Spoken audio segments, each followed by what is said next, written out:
My name is Lloyd Brunson. I'm running for U.S. Senate. Any one of you ever seen me before? All right. Good. A couple of years ago, I decided I needed to read the Constitution. I had looked at it, and I felt like I sort of understood what the Constitution was, but I felt so guilty after watching the news one too many times that I felt compelled to dig in and go through every article, every section, every clause, every amendment in the Declaration of Independence. So I did that. How many of you within the last, say, month have read the Constitution all the way through and the Declaration of Independence? Great. It was difficult. I've heard law students say their professors don't teach the Constitution because it is too complicated. To me, in my mind, from what I had heard growing up and over the years, and I had the mindset that it was the most complicated and boring document a person could lay their eyes on. So this was a challenge for me. I get through Article 1. It was difficult. Got through Article 2, Section 1, last paragraph, and that last clause changed my life. Anybody know what that is? Yell it out if you do. Am I in America? Just kidding. I didn't know either. It's the President's oath. He swore to preserve, protect, and defend the Constitution of the United States. I thought. Did he? So I decided to double check the YouTube video of him taking his oath. Because I'd heard he'd made some mistakes, I couldn't really remember his oath. And it seemed like there was kind of a mess up there. So I watched, and President Obama repeated perfectly what the Supreme Court Justice told him to repeat. He nailed it. And not only did he nail it, at the very end, so help me God. And I'm thinking today, which God? Which God is that? Which God did he swear? Because a few weeks before that, I had seen the President on national television say the Constitution is fundamentally flawed. Our President. His job description is to defend the Constitution. That's his job description, his main job description in the Constitution. And he said that to the American public. Boy, that should get people motivated about honoring it, shouldn't it? And motivated to study it. So I thought, who is the God?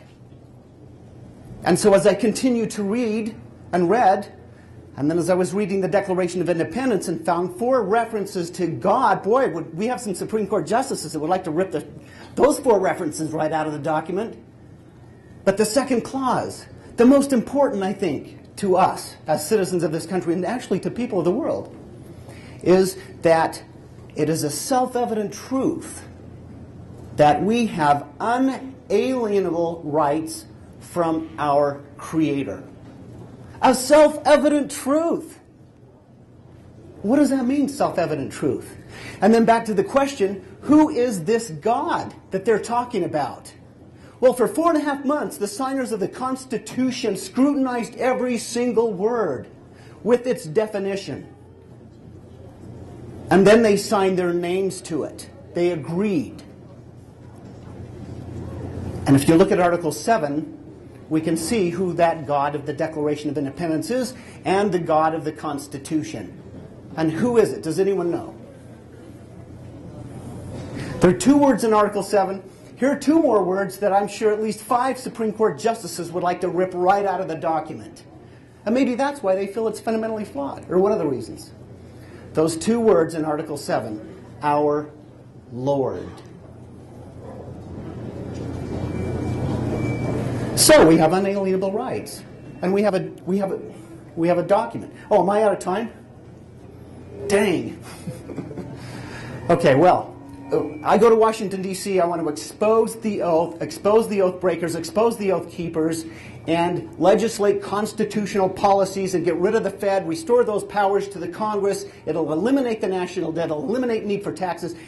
There's a president or 2 that has done it. They should be creating the money and not a private entity do it. Lloyd Brunson for U.S. Senator. I guess now you get a couple of questions. Please be kind. Question. Raise your hand if you have a question. I think someone will bring a mic to you. Go ahead. Why are you running for Senate? Why am I running for Senate? Yes. Because last year I interviewed all the candidates for U.S. Senate about the oath of office. And then I sent a DVD to all the state delegates. If you're a state delegate, you may have received that, about the oath. And I experienced something miraculous with simply asking representatives, and I have with candidates, about the oath. What is the oath? There was one candidate for U.S. Senate. He wasn't a Republican, but he was the candidate against Mike Lee at the end in the November election. He did not know what the oath was. Do we have an oath? Do we as citizens have an oath to the Constitution? I was at an event a couple of days ago, and one gentleman says, no, we don't have an obligation to it, just our representatives. It's like, well, immigrants, when they come in, they have to swear. And we as citizens, Article 6 says that the Constitution is the supreme law of the land. Now, how do we interpret the Constitution? The 9th Amendment. The 9th Amendment to me is the voice of God. The 10th Amendment, Jefferson said, was the heart of the document.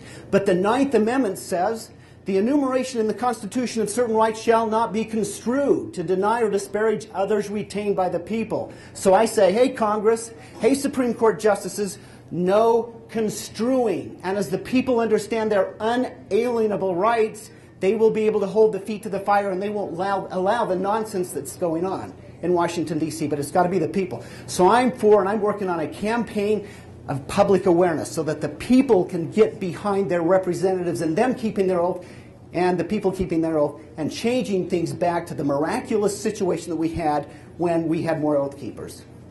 Thank you. Another question. Go ahead. I understand that 70% of our land has been taken over by the federal government. Absolutely, and that is completely unconstitutional. Can you repeat the question? Okay, sorry. I'm sorry.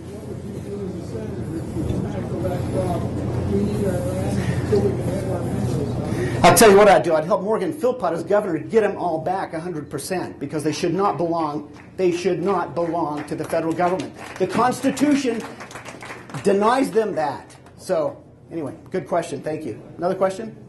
Turn your wireless mic off because it's causing a feedback. Oh, beautiful question. Thank you, brother. That's my brother Darren back there, videotaping. I have a DVD of what I've done. Come back to the table or take 1 minute. Okay, there goes.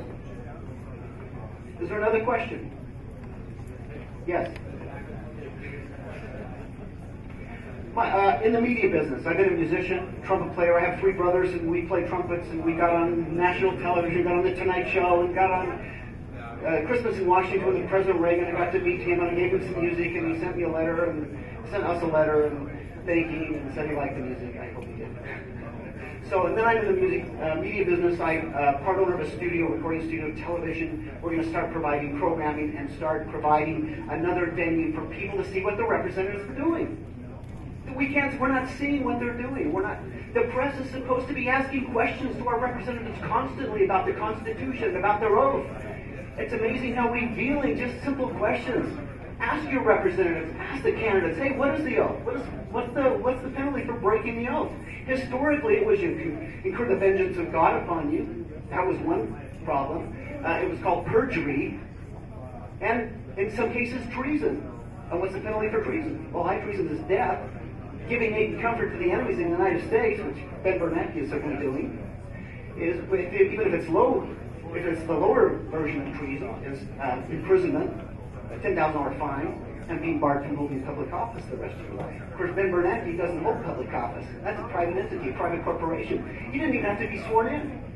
Unbelievable. He told Congressman Grayson in a congressional hearing, sure, we're sending trillions of dollars overseas. No, I don't know where it's going. And some committee told me that we should do it.